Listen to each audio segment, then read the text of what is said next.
Nico Steves here. This podcast is about the Marian Column of Prague.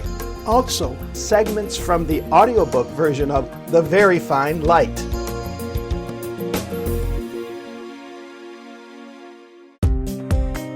Nico Steves here. This podcast is about the Marian Column of Prague, located in the Czech Republic.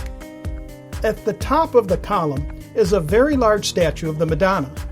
It's a replica of the original, and the column had been placed there in the year 1650, but toppled in 1918, shortly after the First World War.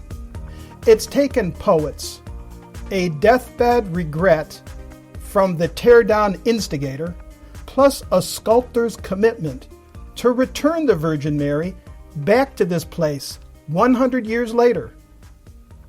The story of this new Marian Column is obscure. It didn't appear in any of the recent materials that I had looked at while on a recent pre-fall trip to the Czech Republic. The day was bright and sunny, clear and cold, when in the fall I came upon this Marian Column on the Old Town Square in Prague. The column is almost 20 feet tall, the height of a two-story building, with the statue of the Madonna atop it.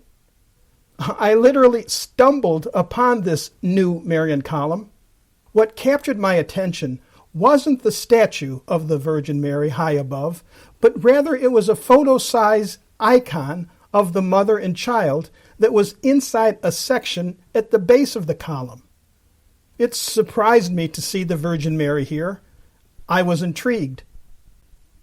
The square is peaceful today, but it has plenty of reminders of the historic past. The Marian Column initially began as a monument to honor the Virgin Mary's help during a war in the 1600s, and there it stood for almost 300 years. The challenges over history of the Czech people to be a free and independent nation have been many over its rich history. The Czech people have had to fight to protect and at times even to have to reclaim their cultural identity.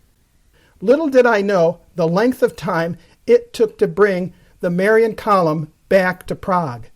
It took the success of the Velvet Revolution in 1989, which facilitated newfound freedoms of expression in the modern Czech Republic, that helped bring the Madonna back.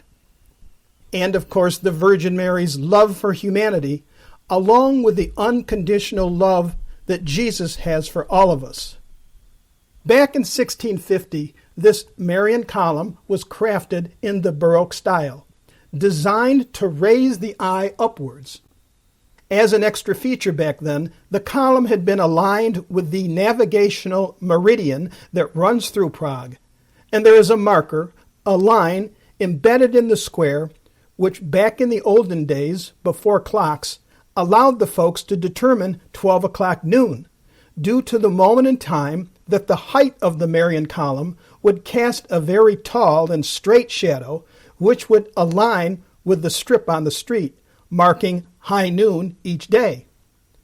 A scholar suggests that the column was the first example of the Baroque architectural style, which today has been so well preserved in Prague, quote, the city of spires.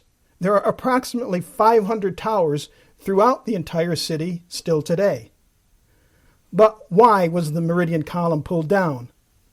World War I signaled a defeat to the Czech and Slavic people's overseers, the defeated Austro-Hungarian Empire, and the act of pulling down the Marian Column in 1918 occurred as part of the nationalistic fervor. Due to the new independence that after the war created the new country of Czechoslovakia, and the breaking away from those 300 years of living under the Austro-Hungarian Empire, it's hard to imagine that the Virgin Mary was looked down upon with scorn, even though this tearing down of the statue of the Virgin Mary certainly was a rejection of her. When pulled down, the column broke into 3 pieces, and the statue of the Virgin Mary was shattered. The new government leaders basically overlooked the event. The weariness of World War I was taken advantage of by the atheistic Soviet communists in the future USSR, who were eager to secularize as many nations as possible after the Russian Revolution. I've read where the self-proclaimed anarchist who instigated the destruction of the column many years later expressed regret for doing this from his deathbed. The new country of Czechoslovakia was only free for less than 2 decades until World War II broke out. It was next overrun by Hitler, and the Nazis began sending people to work camps and death camps because of being Jewish. Post-World War II continued to oppress Czechoslovakia thanks to the military might of the USSR victors of World War II. Almost immediately, the USSR took over and brought strident and by now very hardened anti-religious policies of the USSR communists to the people, the byproduct of which contributed to the fact that today the Czech Republic is the most non-religious country in the world today. Yet there had been persistent, insistent actions that the statue needed to be rebuilt. This reflects the Virgin Mary's love for humanity. There was a movement by the people to bring her back to her place in the square. It began 5 years after it was initially pulled down, and though it took just over 100 years in June 2020, the Virgin Mary has returned to her beloved Czech people. And now, on to part 2 of this podcast. Segments from the audiobook version of The Very Fine Light. Chapter 30. Buell spotted the Christmas tree on the corner glowing brightly, and the colorful lighting reflected off the darkened warehouse. "Look, Buell, I had them put up this display with that spare tree," Julie said with a childlike excitement in her voice. As they turned the corner, he saw Randy and Mikey at the old warehouse. He quickly pulled over to the curb just past the bucket truck in order to see if the warehouse door was open. Mikey again looked at his watch, then pleaded, "Randy, we can't be late for the dress rehearsal, and we still got to change into our clothes for it." Randy looked at Mikey, then said, "All right, we're done.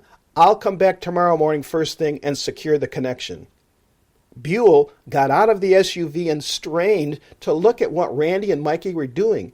Initially, from this vantage point, it looked like Randy was huddling near the side door. Looking intently towards the doorway, Buell could now see that the wooden 2x4 plank he had placed was still there. He determined they had not entered the building. Julie looked at Buell. Maybe he could skip dress rehearsal? Her request momentarily distracted Buell's worry over the close call. He looked over to Julie and shook his head, then shouted back to Mikey, "Yes, well, his community service has him duty-bound to act as Santa Claus and hand out gifts at the VFW, too." Sure, I know it's part of this raw deal," Randy shouted back.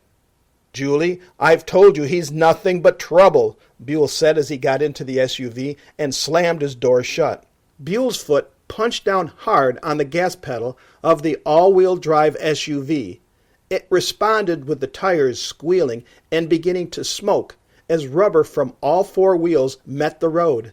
This distracted Randy. He looked to see Buell's fist and middle finger thrust above the SUV's roof as intense amounts of smoke began rising from the burning rubber made as the powerful SUV peeled out. "Really, Buell," Julie said tersely. "Really, Julie, you're not being a good manager if you start going soft." Julie turned her head away from Buell as a scowl overtook her facial expression. Distracted at seeing Buell's actions, Randy stopped from heading back to the electrical connection. He and Mikey looked towards Buell's car and saw Julie's hard look in their direction. Mikey remarked, "Boy, they're happy one minute and mad the next." Randy also mistook her frown as a look of anger towards him. Well, this is Nico Steves. I hope you enjoyed this installment. My book, The Very Fine Light, can be found using the title The Very Fine Light on Amazon.com. Please feel free to contact me at nicosteves.com. That's Nikos Steves, Steves.com. If you liked this episode, and for more, share them with friends. This is Nikos Steves. Thank you. See you next time.